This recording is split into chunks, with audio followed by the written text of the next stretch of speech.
Well, it's good to see everybody here today. This is the day after the day. Yesterday was the full moon day of May, which was an auspicious day because that's the day the Buddha was born, the day he became enlightened, and the day he passed away. And we get to celebrate that all on one day. And how lucky are we? Now, people wonder why it's such a special day, and it took me a while to figure it out myself. You know, he woke up on that day. And what does that mean for us? For us, I think it means that he made suffering optional. Up until then, it wasn't. It was mandatory suffering and mandatory pain. Now we only have mandatory pain, unless you have a good hospital and doctor. So I posted this today, and it made a lot of sense to me. It says, I like to sleep. It's like being dead without the commitment. You know, and sleep can be fun, it can be rejuvenating, and it gives us a glimpse into our future. I also posted this yesterday. Now, one of my Facebook friends posted it, and of course I reposted it. And I just thought, this is like the most powerful thing I've read in a long time. And it's a writer who lives in New York, and his name, I'm not going to mess up the pronunciation, but his first initial is D as in David, and his last name is B as in boy, Unyavong.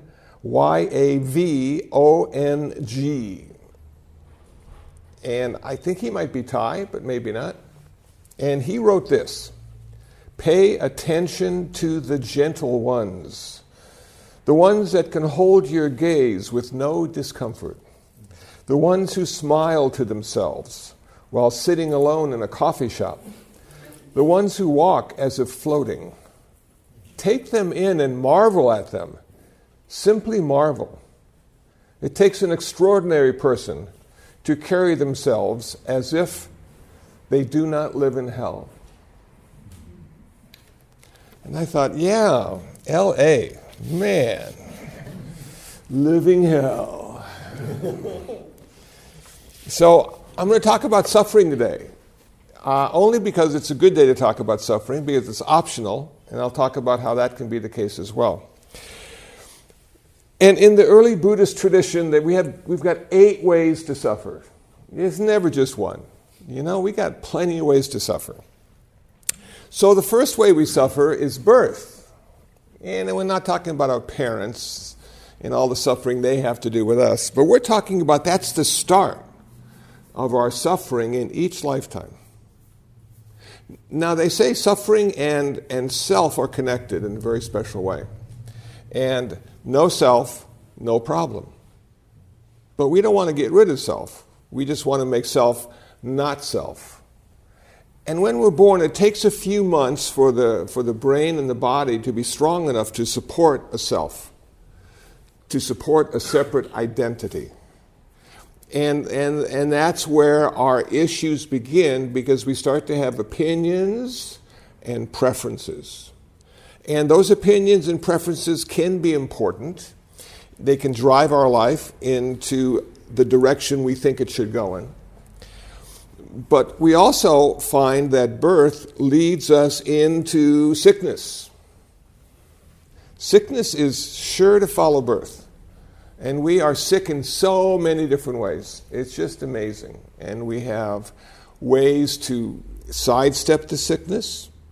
We have ways to deal with the sickness. We have ways to build our immune system so we won't get sick again. But we're always going to be sick our whole life.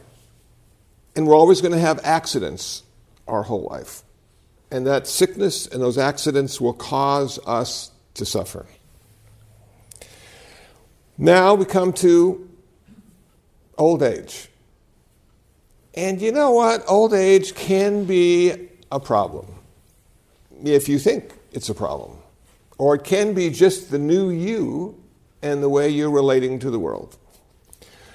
And we have a fellow that lives at our meditation center. He's lived there for a lot of years. He's in his 60s now. And he was walking across the backyard to get into his car. And he seemed to be limping. And I said, "What happened, Ron? What happened to your leg?" He said, "It's not my leg, it's my ankle." I said, "What happened to your ankle, Ron?" He says, "I don't know." Now that's old age. You just don't know why the stuff happens when it does. And then you're sort of dealing with it until it goes away. And generally speaking, it will go away. It's not chronic. But while it's there, it's simply reminding you that as you age, you have more and more boundaries. You have to discipline yourself in not overdoing what you used to do as second nature. And then the mind. The mind. Now, 2 days ago, I was in the back feeding the cats, and I went in to get some more cat food, and somebody rang the doorbell of the Zendo. So I went to the door. This is probably a warning to anybody who might come to the Zendo. And I opened the door, and she said, "Hi, do you remember me?" And I looked at her as a complete stranger. I couldn't recall if I'd ever seen her before in my whole life. And she was so excited to see me, which gave me a hint that maybe she knew me in some capacity and was really glad to see me. And there I was just staring blankly at this stranger. Now, I'm assuming that it wasn't because of old age, but I was living in the present moment. And I had no past or future. And she was from the past, and therefore she wasn't part of the present. So she said, "I was one of the students at UCLA when you were there with the Buddhist Club 14 years ago." I said, "Hi." I'm thinking 14 years ago. And she was a student, and now she's married with child. And I have gray hair, and we have all these things going on. And I just couldn't go back that far in that moment because I was feeding the cats. That needed to be accomplished. So she left in a rather disappointed way. She said, "You don't remember me, do you?" I said, "Well, it's been a long day."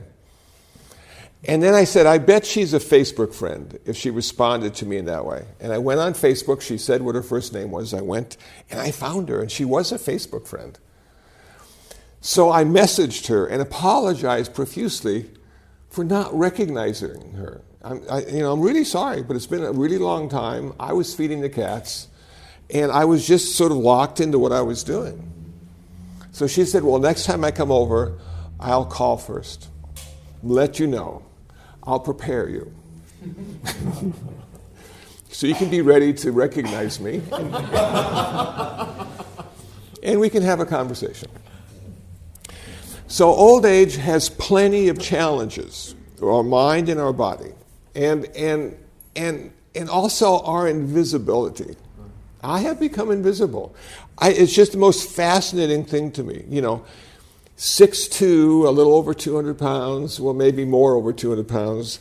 And I'm walking through the aisles of Food for Less, which is always busy now because they got the best cat food prices. And people are just like walking into me, like they don't see me. And I'm thinking, you don't see me? How can you walk into me? Are they expecting me to move, or do I have... And so I'm just now readjusting. And then I'm standing at the checkout line, and I'm not observed there either, And sometimes the checker will just walk away and do something else. And I'm thinking, wow, is this what happens when you get old? People don't see you anymore? I don't know. So it's a way to suffer if you let it affect you in sort of a bad way. It's the kind of thing that's normal, and youth should be, cherished and observed and enjoyed. And old age has a place. It's off to the left, in the back. I talked about sickness already, and now we have death. Things die all the time. Husbands die. Wives die. Best friends die. Cats die. You'll die. Plants die. All this stuff is dying all the time. And now we find ourselves in spring, which is the beginning of death, which is called birth and life. And it's everywhere. It's just an amazing time. I'm watching young people walking down our street, and they're holding hands, and they're gazing into each other's eyes blankly. And I'm thinking, no, we have too many people already, please. We don't need more, But we're going to have more because it's spring. And people are going to think it's love. It's not love, it's attachment. That's what nature does. It creates attachment. We find our mate and we replicate. And then about 20 years later, we just split and go our own ways once the kids have left. And that was, wow, that was so cool. What a great time that was to raise these children. And now I've got to go raise myself because everybody left. And how is that going to be? Can I still grow after all those experiences I had as a father and a husband or a mother or a wife? Can I still grow personally? Is there still time left for me to investigate who I really am? So this death thing seems to be the end of who we really are, but not for Buddhists, because death turns into birth again, which becomes the beginning of our suffering one more time. And then we die, and then we come back and we suffer again. And we have this continual forever and ever train of birth and death. And there's only one way out, as far as I know, and that's nirvana. That's the end of our suffering forever.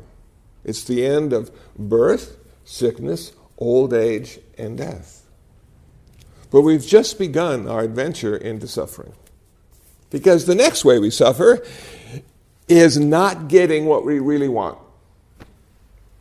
And you know what? All of us are faced with that in our lifetime. There are certain things that we really want that there's no way to possibly have.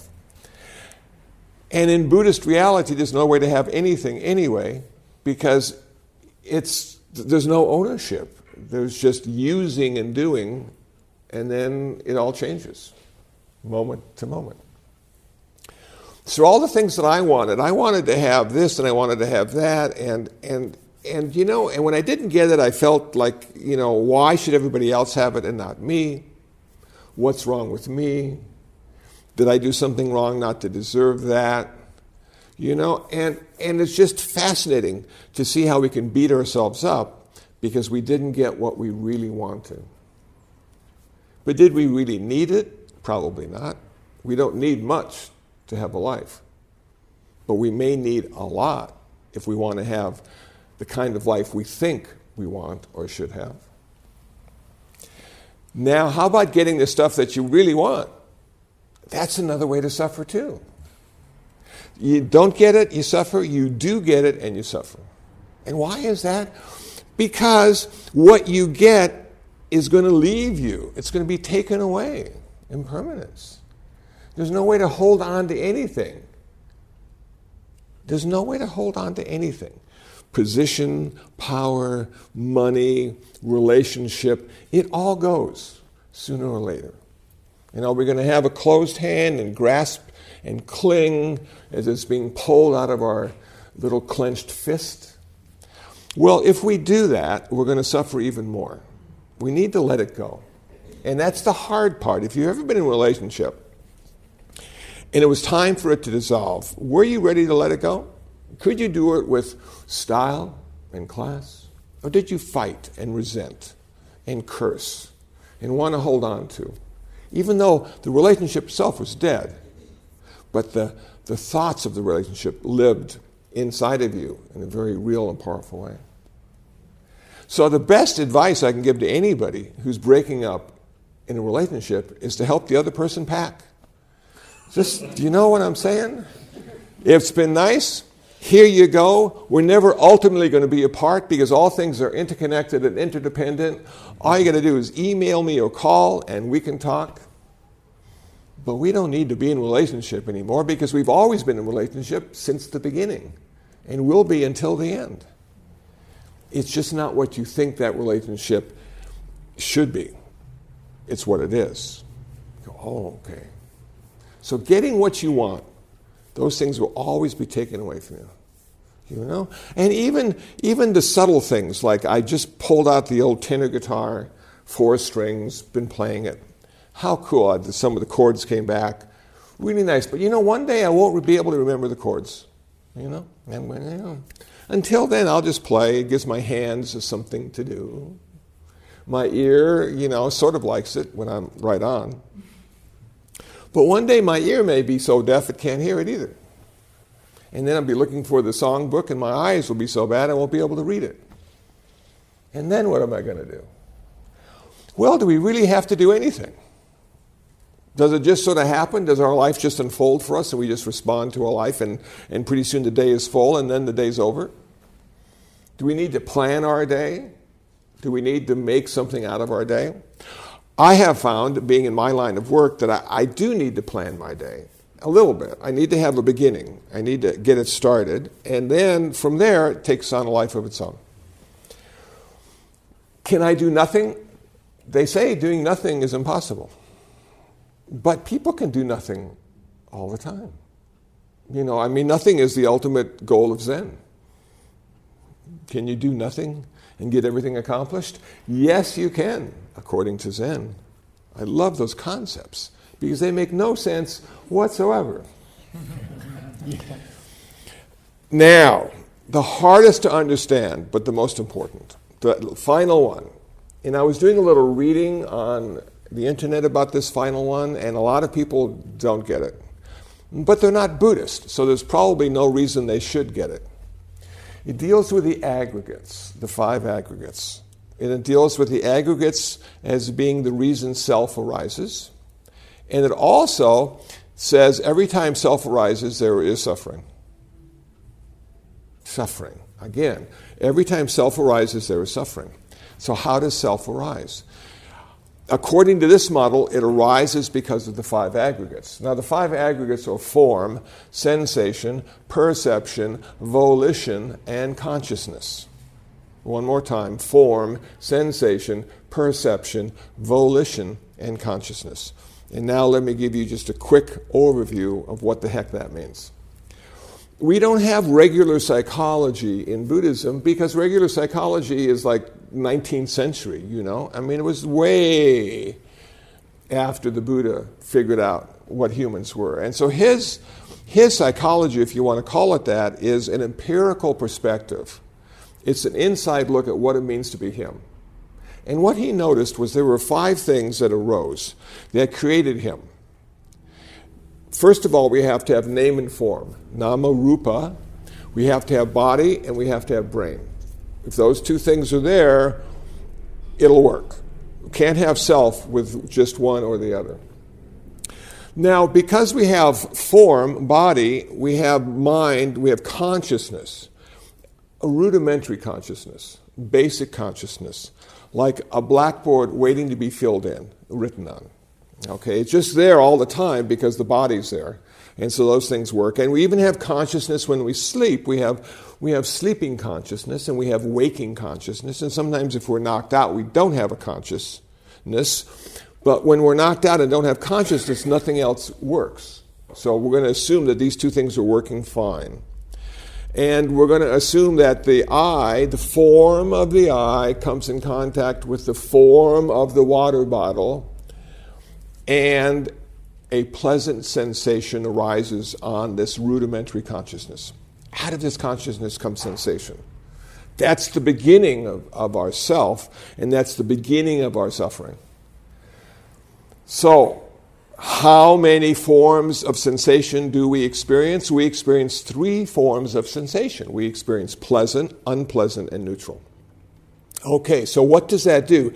That sensation stimulates perception.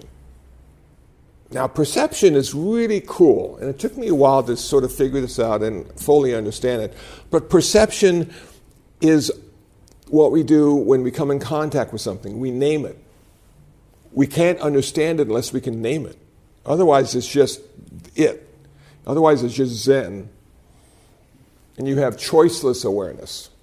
But we want to have a specific awareness so we can satisfy that sensation. See, that sensation is giving us a signal. It says either grasp, attach, or push away, have aversion. So now we have a pleasant sensation, and we have to name the water bottle. And so how did that naming get in there? Well, it started with our parents after our birth. They started to give us a bunch of words which turned out to be sounds that they applied to certain forms that really had nothing in common with the sound itself. So we have the word chair, and then we have the form of chair. And the word chair has nothing at all to do with the form of the chair, other than those two need to be connected so we can understand what a chair is and how to use the chair to our advantage. If we can't name it, we can't use it. And the chair will just sit there for eternity being unsaddened because we don't know what it is. We can marvel at the chair's complexity and the touch and the color. But there it sits, useless. So now we've been given these words, many words. I posted something yesterday. I'm getting good at Facebook. I posted something yesterday. Synonym. Synonym means a word you can spell when you can't spell the original word. So you go, okay, yeah. I find myself faced with that all the time. Thank gosh for Google, So we have these words coming in, parents, and then they send us to school. Whoa, and they just want to cram all this stuff in our head. They want to make us like everybody else, And I really didn't like school at all. I didn't like school. I don't know why that I was so against school, but I didn't like the whole learning experience. It always hurt. Literally, physically, and emotionally, it hurt to learn. Because I had all these other paradigms or models, and they had paradigm clashes all the time. I knew it to be this way, and they said, no, it's that way, and I had to, go in there and move things around. And there was so much emphasis in my family on getting well educated because it was the kind of thing you need to succeed in life. And it probably is. I agree. But there are a lot of people who have succeeded in life who weren't very well educated, but were really smart and sort of understood how it all worked without being told how it was supposed to work. Then we have these concepts of like America. Man, you kidding me? What the hell is that? I'm thinking, is it California? Is that America? Is it all the states together? Maybe Puerto Rico is a territory. Is it that part? Is that America? Is it all the Republicans and Democrats? Is that what makes America? Is it the capital? What part? Where is the essence? Where can I find the heart of America? The soul of America. Where does it exist? It has no soul, it has no place, it does not exist other than in our own head. And so America is just sight and sound and taste and touch, smell. It's just all those little sense store responses to the environment that creates America in our head. And I'm watching the news and I'm watching the political advertisements and I'm reading the internet and I'm finding all these people telling me what America is. And how it's supposed to be, and what it should be, and what it could be. And I'm going, whoa, this is so much stuff. As I sit in my little room and not recognize the person that comes to the door. Who are you? I'm from America. Oh, hi. So we have all these concepts, and they're always changing because we have new information coming in all the time. We have science, and science's job is to create new information for us.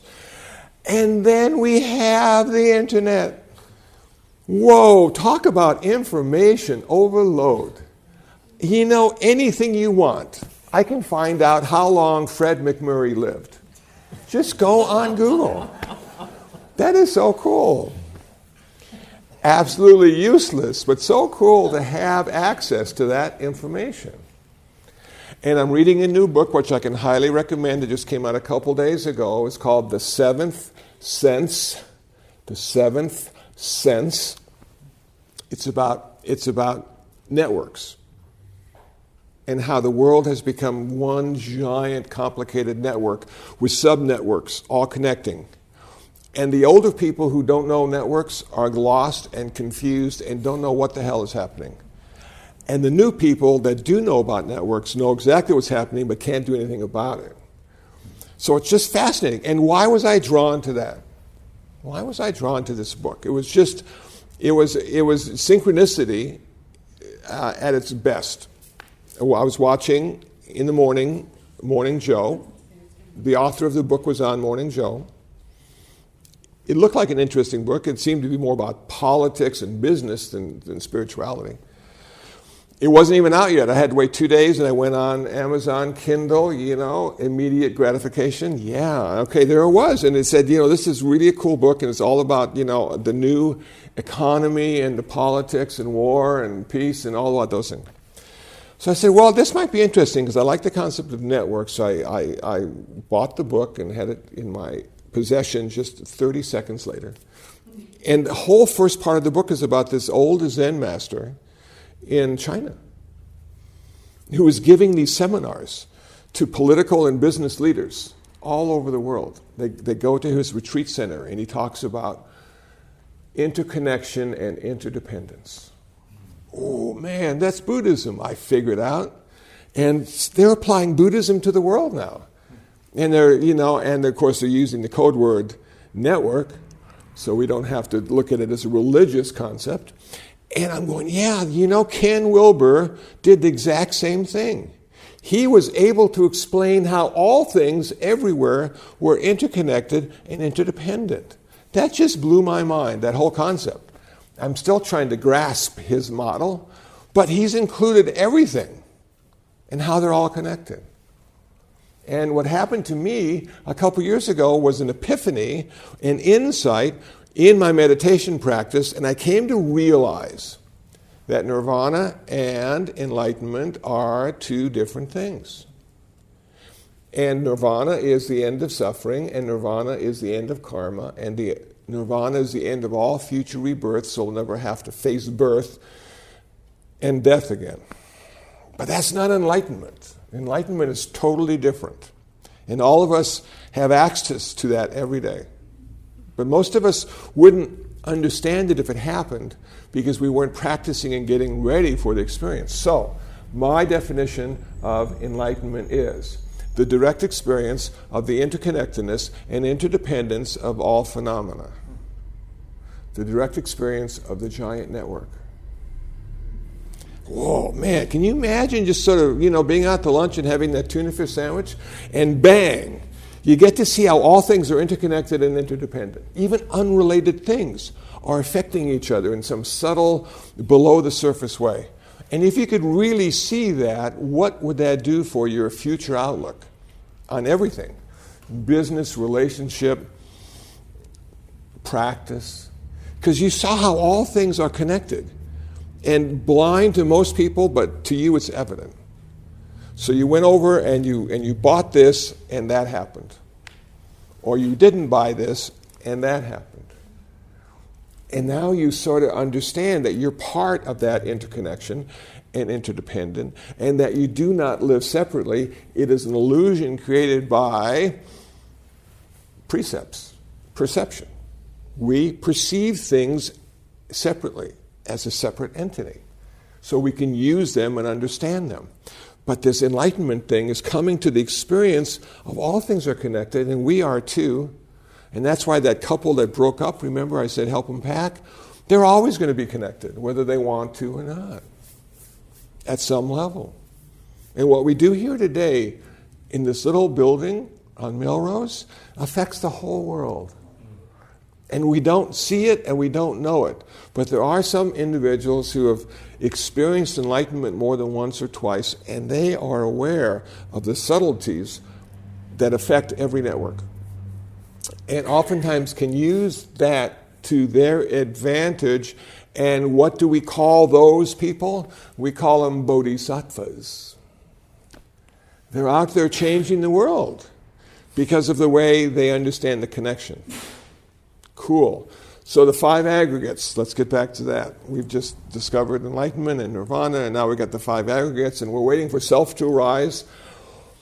So the perception of what we are now experiencing rattles through our head, and that we now understand it because we can name it. But now we have to interact with it.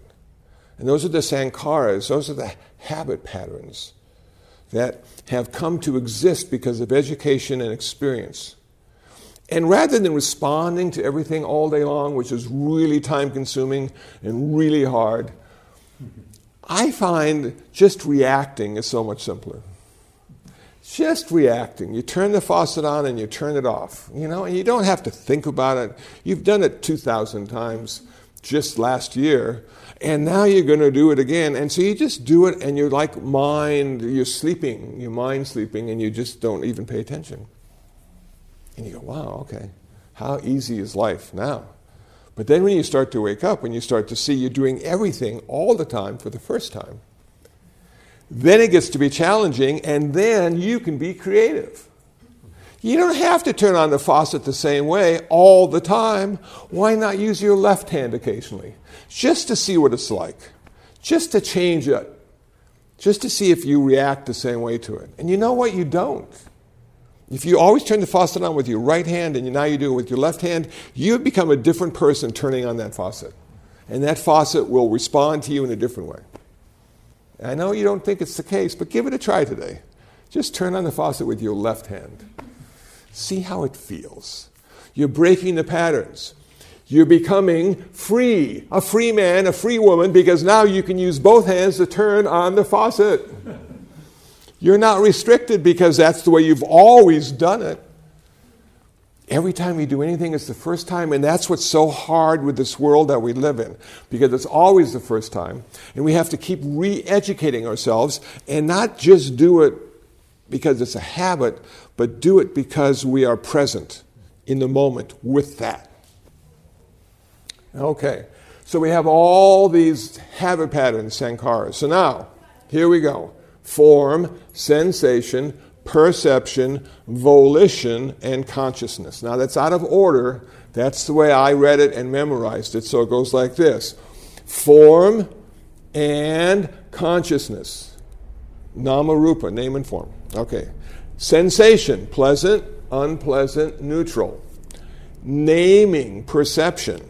Naming it, understanding how it's used. Volition, activity, our active response, our active reaction to the situation.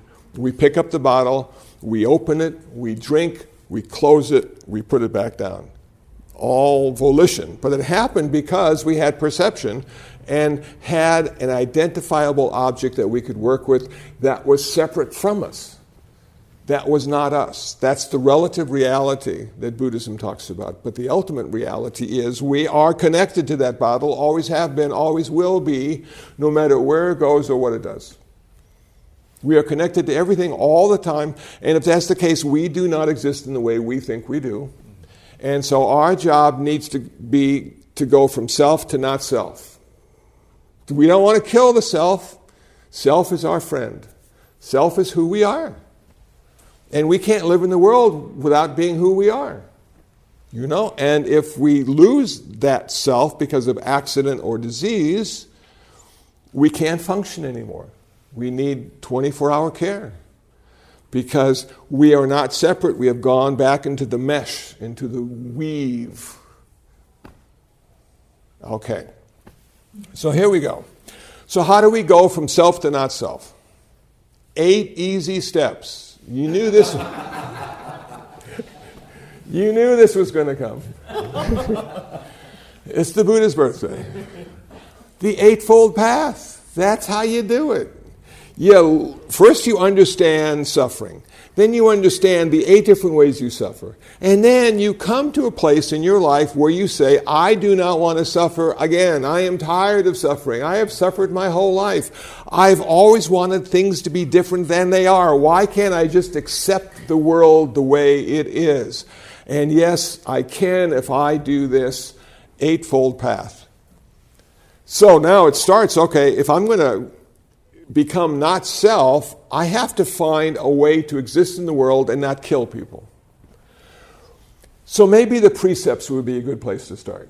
Maybe this would be the foundation or the anchor to becoming not self. Because there have been cases when people have reached the level of not self and been really uncompassionate, no kindness, big jerks, doing whatever they want to do, thinking they have permission because now they have transcended the cultural norms. They are unique. They are all seeing and all knowing. So they can have sex with 12 students. Whoa, really? Is that what enlightenment is? No, that's what spring is. That's not enlightenment. So enlightenment is being kind. Enlightenment is not overstepping. Don't create suffering for others because of what you do and what you say and how you think. And the 5 precepts gives us a great foundation for our speech and our action. So, we all know what they are: not to kill, not to steal, no sexual misconduct, not to lie, not to consume intoxicants. Those 5 things become the foundation of not self. Okay? Now we have to find a livelihood that doesn't promote suffering. That's difficult because we need to make money, we need to live, we need to do something, and sometimes the things that cause the most suffering pay the best. So we have a choice to make. What's our path? And ironically, no matter how much we make, we still end up in the same 6-foot box. And then our kids or relatives fight over what's left behind. So, can I exist in this very complicated and expensive Los Angeles area and find a way to do it and not create suffering, but maybe create less suffering? And yes, we can, but it takes work. And not all those places are hiring all the time. So you may have to do something like being a bartender for a while. And there's nothing wrong with being a bartender, I have to say that, other than you are creating heedlessness and they may suffer more because of what you've served them. But you were only serving them what they wanted. Yes, I know, but we have come to a place in our practice now where we want to reduce suffering, not increase it. So being a bartender would be okay until you find something else that maybe would reduce suffering. Okay. Now we come to this meditation part, and we got 2 kinds of meditation: samatha meditation and vipassana meditation. We want insight and we want tranquility. We don't want to go crazy when we start to wake up and see how cruel and strange the world really is, because we've been creating it through our delusion and our ignorance. And now we're going to push our delusion and the ignorance aside and come to the true nature, the true reality of us. And you know what? It's not much. It's not a whole lot of stuff to be attached to. There's like 5 sense doors, and then thinking. So we look out into the world and we hear it and see it and smell it and taste it and touch it. That's the world. I mean, it's not romantic at all. It's not even poetic. It's just, sight, sound, taste, smell, and touch. And you go, man, that's me? Well, it's what you do with it. That's you. And what have you been doing it with? You've been creating desire and clinging and attachment and aversion and disappointment and suffering. Oh, all those things have been creating. You've been creating those things out of those sense door experiences. And now is your chance not to change the sense doors, but to change the way you respond to the sense door information. To change the world, because the world exists in you, not out there. It's your choice. You can do it.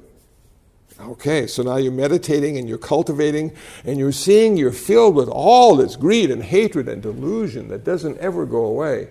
And that directs you and causes you to attach and have aversion, and you say, okay, these are the poisons the Buddha talked about, and if I can get rid of these poisons, or if I can transform them through the alchemy of the Eightfold Path into generosity and compassion and wisdom, then I will not have to suffer in the way I have always suffered, because they have been the driving forces in my life.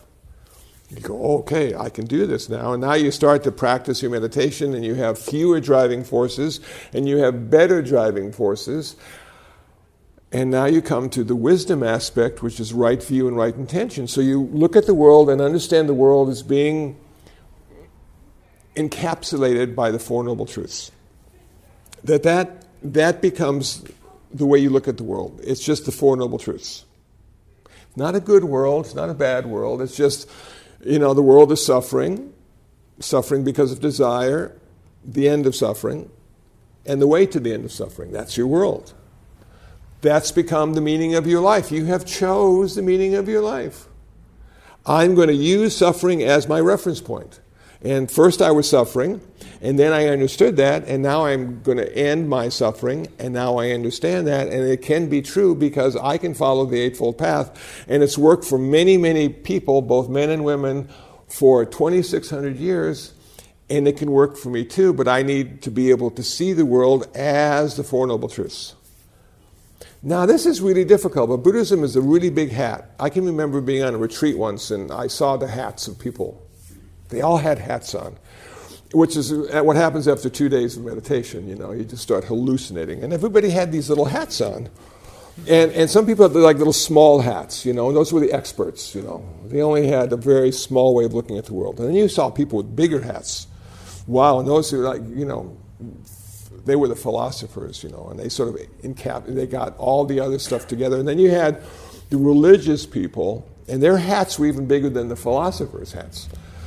And then you had the Buddhist hat, and that was the biggest one of all, because that included everything. All things are interconnected and interdependent. When I saw those Buddhist hats walking around, I said, I want one of those. That's what I want to wear. I want to wear the Buddhist hat and just see the world through the lens of Buddhism. And I can understand that it will ultimately reduce my suffering, because that's what it's for. And it will ultimately reduce the suffering of others, because that's what it's for. So ever since then, I've been trying to wear the hat of Buddhism, and sometimes it works. And those are the best days I have, when I have the big Buddhist hat on. But sometimes it's like a little hat, like a white guy. Well, the white guy hat in Koreatown, not so good. I got to be bigger. I got to change the white guy hat into the human hat. Include more people. And then you have the gender hat, the guy hat, which has these sort of sharp edges and tilted to the side, looking good, attitude. Well, you got to make that hat into a little, maybe like a bonnet or something, and just include more, both genders. I go, okay, yeah, human again, okay. So I find living in Koreatown, I live with a bunch of humans. That requires a bigger hat. It allows me to see things in a different way, in a more skillful way, in a way that perhaps reduces suffering rather than increases suffering. So if I become too specific, too much of an expert, too many opinions, too many preferences, I suffer. Nobody else suffers because they just walk away when I start talking. They don't care. They just realize it's just Kusala and his opinions. But I carry those with me, and I say, no, I got to get rid of these. I got to leave them behind. I want to walk into the world and not know. But see, that can be a problem too when you answer the door. I don't know who you are. I'm trying to be everything all the time. I don't want to be specific. So it can be challenging, this Buddhist path.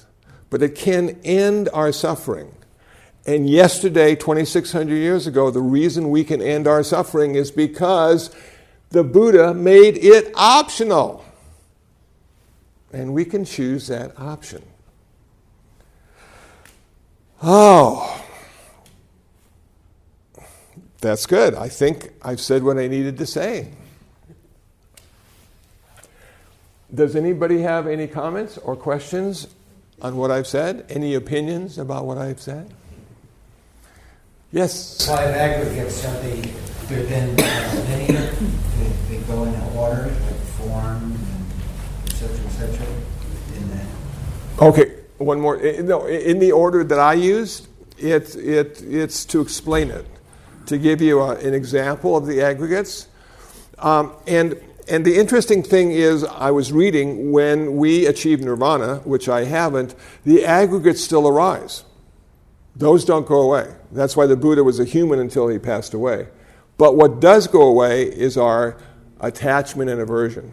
So it's the aggregates arising with no attachment and no aversion and no suffering and not self. So they're creating something new because we have worked on that creation and succeeded. Does that make sense? Good. That's the best answer. Yes, sir. Yeah, it's something that I've thought about from time to time. If we're, what about grasping for non-suffering? I mean, is that... That's a problem. That's a problem. Yeah. Because the grasping for non-suffering means you want things to be different than they are. And it prevents you from getting it. So it's difficult when you first start out on this path and you say, I want enlightenment, I want nirvana. And you're doing everything you can to go in that direction, but all the things you're doing are preventing you from achieving it because they're based on desire and clinging and opinion and craving. So after a while, it seems to me, we just do it without any hope for completion or goal. We just do it. And the Zen phrase, chop wood, carry water. You're not chopping wood to chop wood, you're just chopping wood. But see, that's really hard because we haven't been taught how to do that. We've been taught to have a plan and a goal. And that's the way we achieve everything in our life. So this is a way of achieving something with no plan and no goal. And we get started with a plan, and we get started with a goal, and then gradually, as we continue the path, we let those fall away. And eventually we're just doing what we do, and ultimately it happens. We don't know when, and we won't even know why, because we haven't really figured it out. But that's good. We don't want to figure it out. Isn't it odd? You know, it's an odd way of either having a religion or having a life practice. You know? And then ultimately, we don't even want to be a Buddhist anymore, because being a Buddhist requires us to be something and be a certain way. We have to let that go too. You know? So we can let all the stuff go, and then whatever's left, that's it. But it takes many lifetimes to let it all go and become the no man with the not self.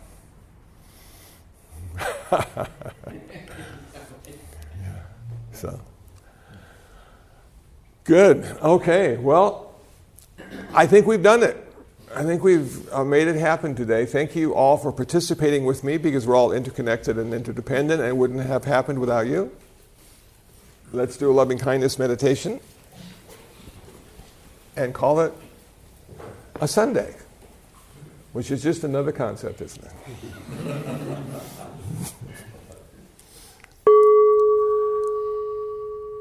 May those of us who have come together today in mind and heart be happy, peaceful, and free from suffering. May no harm come to us. May no difficulties come to us. May no problems come to us. May we always find fulfillment. May we also have patience, courage, understanding, and determination to meet and overcome the inevitable difficulties, problems, and failures in life. May the suffering ones be suffering-free, the fear-struck fearless be. May the grieving shed all grief. May the sick find health, relief.